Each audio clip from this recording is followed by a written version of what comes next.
Our top stories. Premier hopes for substantial allocations in Budget 2023. Sarawak places fourth in SUKMA 2022. And Sports Ministry to probe into Sarawak's athletes' poor performance. Those are the headlines for tonight. I'm Cheryl Shameto and this is TVS Nightline.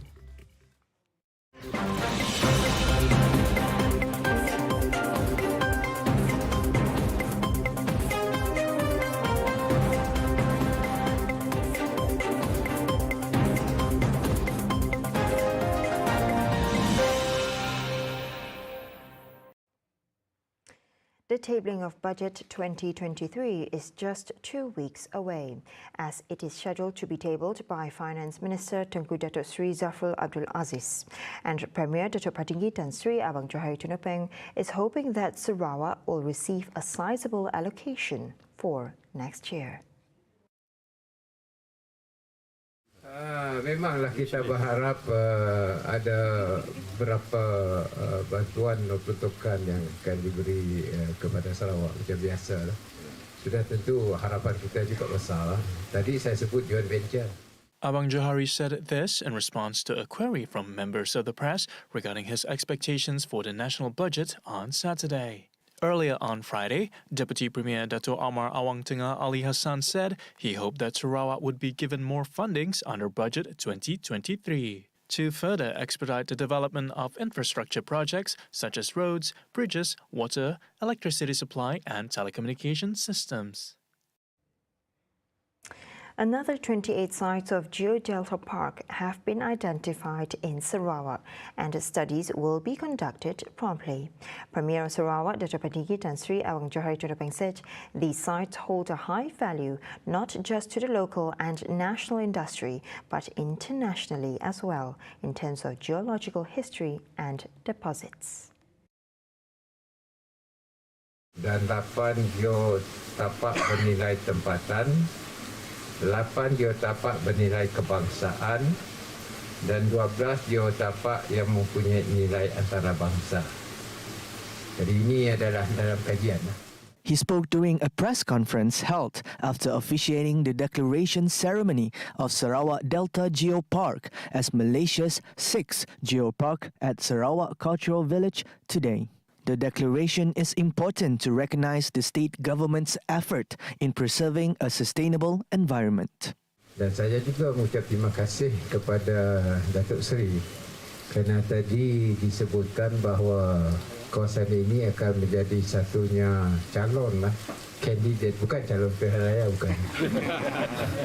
Ini calon untuk diisytiharkan sebagai satu tapak UNESCO Global Geopark di bawah UNESCO.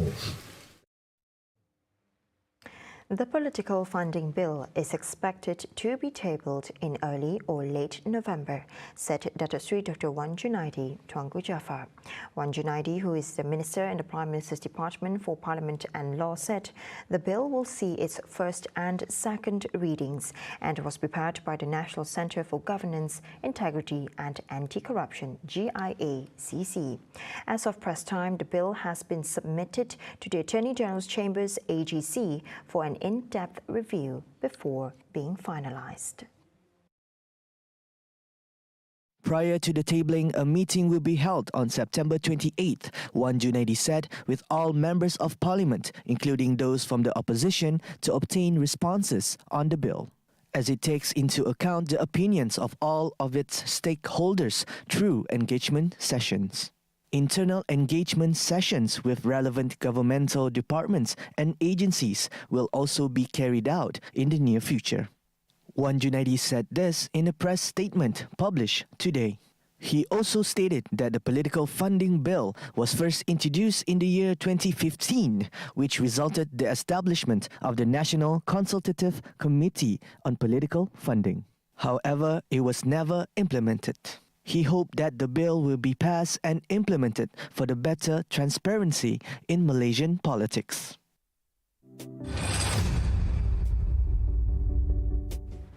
The 20th Malaysia Games or SUKMA 2022 officially came to an end on Saturday, with Johor maintaining its lead throughout the competition and declared the overall champion in the edition, followed by Terengganu and Federal Territories in second and third place respectively.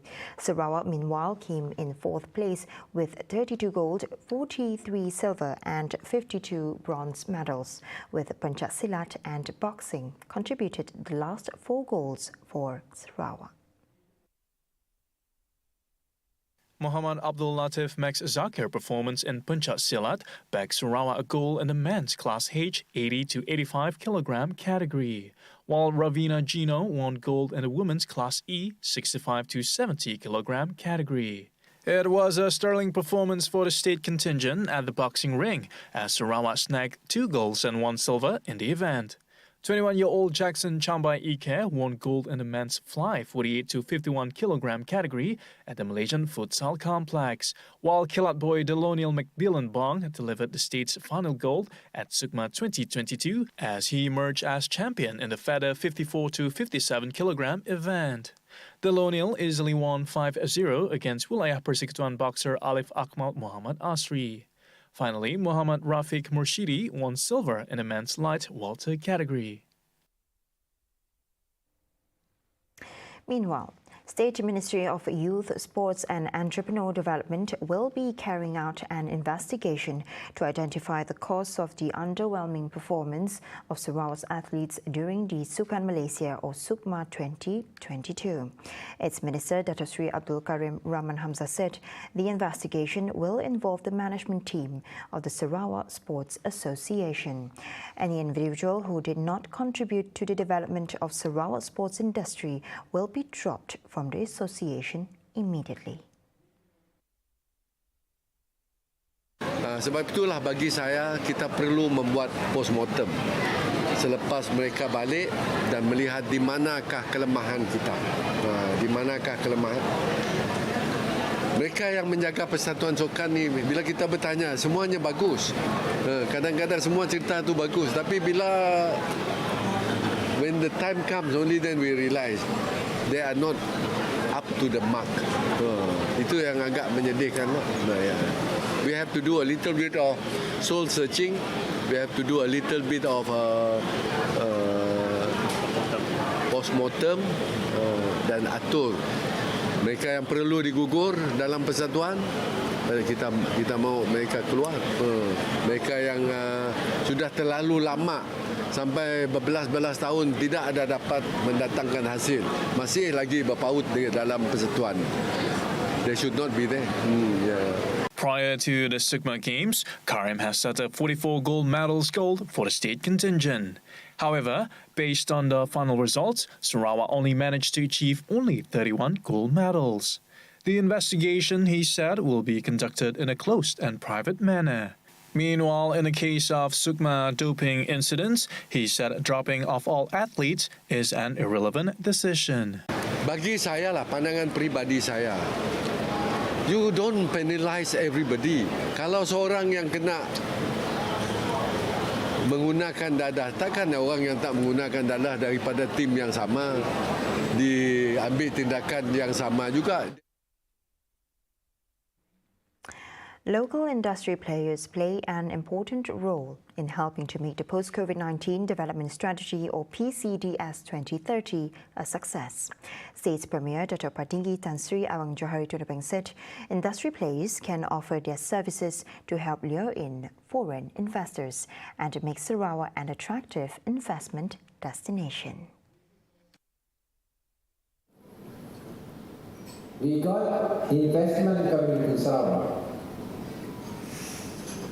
We need people to service this investor, particularly when we develop Samadaya.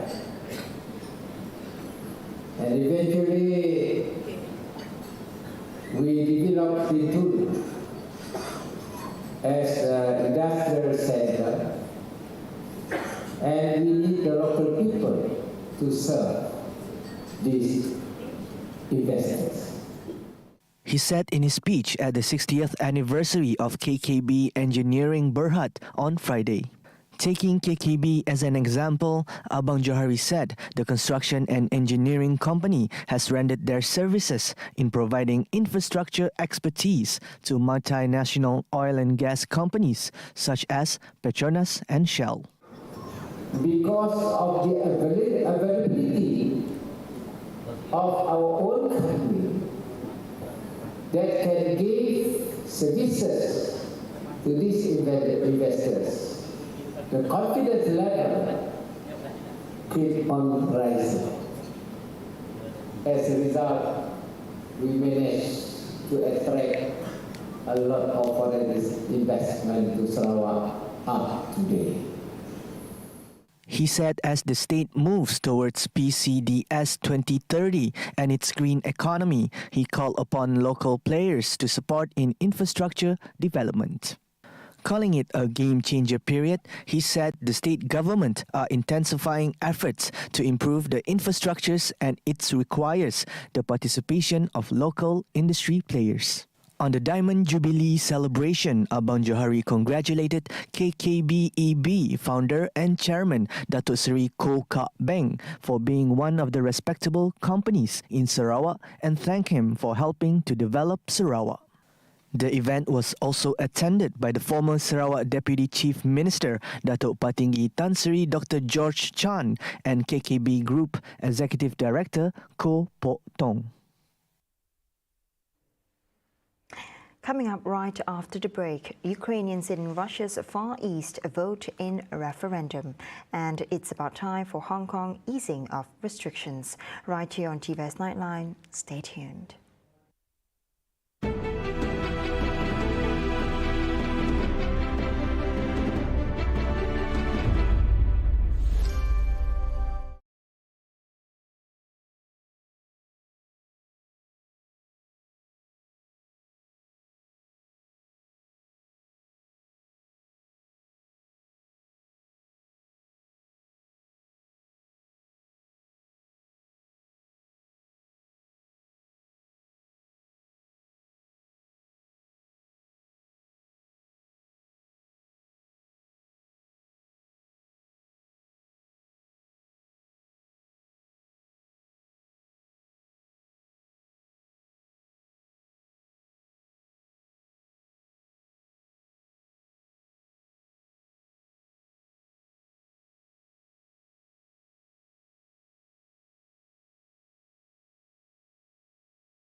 Welcome back to the Nightline.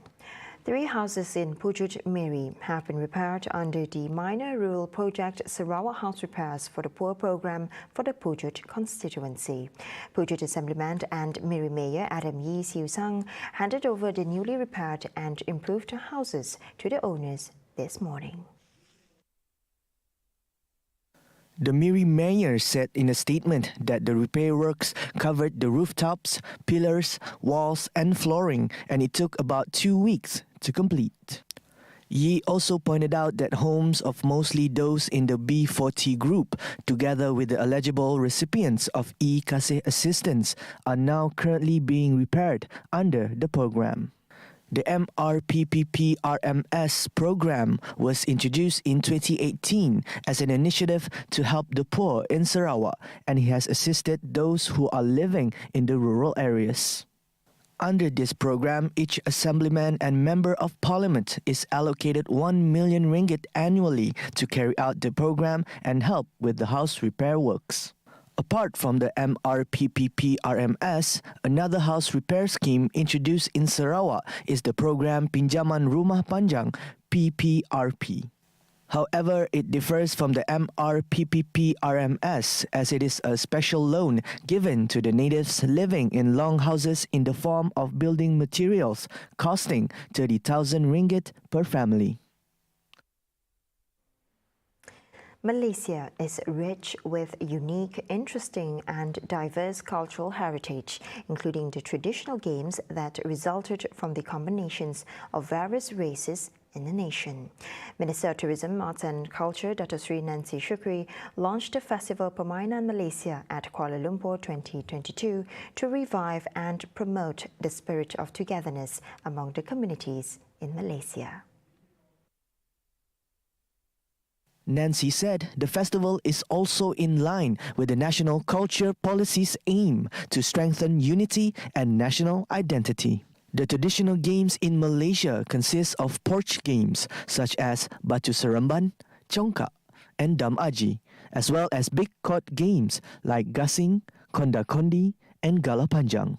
Most of these games are played in groups, thus creating interactions that can strengthen the bonds among the communities and help balance physical and mental health. However, the minister said that today's technological advancements have made the people more drawn to the virtual entertainment instead. It needs to be managed well as it is becoming increasingly popular among the younger generation, especially since the 20th Sukma Games have included esports competitions in the list of events. Nancy Shukri said this in her speech during the launching of the festival Permainan Malaysia at Kuala Lumpur 2022 on Saturday. Moving on, the Ministry of Health or MOH has announced that all public hospitals nationwide will be equipped with free Wi-Fi that will be accessible to all patients and their companies. Its Minister Khairi Jamaluddin said its implementation will be done in stages and the Rembau Hospital in Negeri Sembilan will be the pioneer hospital for the project. At the same time, he also announced that several hospitals located in Sabah and Sarawak have been identified for an upgrade, either to a major or a minor specialist hospital. Saya juga telah setuju dengan Datuk KSU dasar secara berperingkat, ya, semua hospital awam di Malaysia akan dibekalkan dengan Wi-Fi percuma untuk penggunaan pelanggan, pesakit, ahli keluarga dan sebagainya.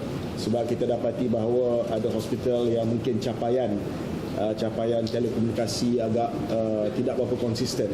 Jadi dengan Wi-Fi percuma ini, ia akan dapat membantu ahli-ahli keluarga supaya dapat berkomunikasi dengan ahli keluarga yang lain dan juga untuk pelanggan-pelanggan yang lain. Kita bermula di Hospital Rembau. Hospital Rembau akan membekalkan Wi-Fi percuma untuk pelanggan sakit dan juga ahli keluarga sakit. The Rembau Hospital will be upgraded to a minor specialist hospital to enable nearby residents to receive specialist treatment, effectively decreasing the waiting period for patients to consult a specialist. MOH will also be equipping Rembau's hospital with a new operation theatre costing 9 million ringgit. On another matter, various news platforms have also stated that this would be Khairi's final contributions as Rembau's Member of Parliament, as he has not announced his decision on whether to contest or not in the upcoming 15th general elections. On to the next update. Heavy downpours since morning have caused multiple flash floods in several areas in Penang. Bayan Lepas Assemblyman Azrul Mahathir Aziz said that the worst affected are the settlements along the Sungai Bayan Lepas. Fortunately, no untoward incidents have been reported.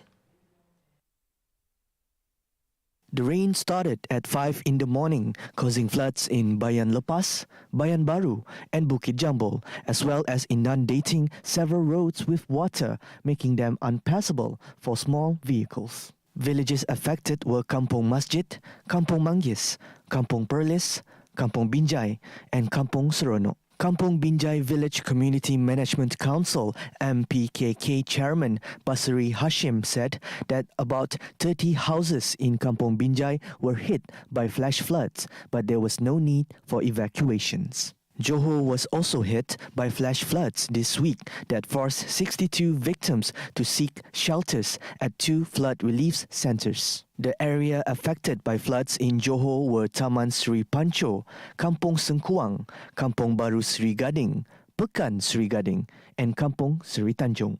According to the Johor Civil Defence Force, the victims are unable to return to their homes yet as their houses are still inundated.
Thank you for staying with me. And now on to world affairs. Russia launched referendums on Friday, February 23, aimed at annexing 4 occupied regions of Ukraine, raising the stakes of the 7-month-old war in what Kiev called a sham.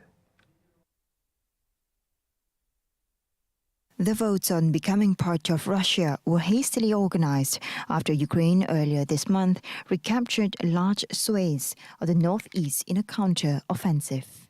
Polling stations were also set up in Moscow, in Russia's far east region of Khabarovsk, and in Crimea for residents of those regions now living in Russia. In Khabarovsk, those who spoke to journalists at a polling station were largely in favor of their respected Ukrainian regions joining Russia. By incorporating the 4 areas, Moscow could portray attacks to retake them as an attack on Russia itself, potentially using that to justify even a nuclear response. The referendums have been condemned by Ukraine, Western leaders, and the United Nations as illegitimate. Hong Kong residents reacted with relief on Friday to the easing of quarantine restrictions, which will begin next week. Starting Monday, September 26, incoming travelers will no longer be required to stay in hotel quarantine after arriving, but will still have to undergo regular PCR testing and are prevented from entering some venues in the first 3 days after their arrival. All international arrivals will be able to return home or to an accommodation of their choice, but will have to self-monitor for 3 days after entering the Chinese Special Administrative Hub. They will be allowed to go to work or school, but will not be allowed to enter bars or restaurants for the period. Finance worker Donna Lau noticed a spike in prices for international flights as many people decided to firm up travel plans. Nevertheless, she was positive about the measures and expect airfares to come down eventually. The former British colony has been global outlier outside mainland China in imposing hotel quarantine for international arrivals, in line with the country's dynamic zero-COVID strategy. The death of a woman who was under police custody in Iran caused major protests across the country. However, authorities said these allegations were falsified and that the country's Revolutionary Guards have called on the Islamic Republic's judiciary to prosecute those who spread the rumor. The 22-year-old Kurdish woman Mahsa Amini was first arrested for wearing unsuitable attire and died while in detention when she fell into a coma. Protesters marched and hurled stones at the police station where Mahsa died, while several women discarded their headscarves and burned them in the middle of the Sada street. To manage the situation, police fired shots that scattered many protesters. A similar situation was described in the city of Urmia, as security forces could also be seen on the streets amongst the protesters. However, the Revolutionary Guards had published a statement expressing sympathy with Amini's family and relatives for their loss. The protests over Amini's death are the biggest in Iran since 2019. It was focused on the Kurdish-populated area in the northwest, but has rapidly spread to the capital and at least 50 cities and towns nationwide. It is unthinkable that 20-time Grand Slam champion Roger Federer's legendary career could end with a defeat. But that is what transpired as Federer lost alongside Rafael Nadal at the Laver Cup on Friday. In a sold-out London's O2 Arena, the 41-year-old Swiss master returned after a year away for the last swing together with his rival Nadal for a memorable finale. In the match, Federer had the opportunity to seal the victory when he served at match point in the men's doubles, but it was ruined by the American pair Jack Sock and Frances Tiafoe. The crowd erupted to salute the emotional Swiss after a brief silence following the initial shock of seeing him losing. Despite the earlier party atmosphere in the stadium, there was no danger of Federer's farewell match turning into an exhibition. And it feels, and it does feel like a celebration to me. I wanted to feel like this at the end, and it's exactly what I hoped for, so thank you. I find that always funny. We always blame my mom for everything, because without her, I wouldn't be here, of course. So thanks to my parents, you've been amazing. Thank you. And just everybody. Too many people to thank. It's just been incredible. My God. Fantastic night. Thank you, everybody. See the world closer with TVS as we bring you the latest news updates both locally and internationally by heading on to our official website at tvstv.my or follow us on our social media platforms. That's all the time we have for TVS Nightline. I'm Shal Shaminato. Thank you for watching.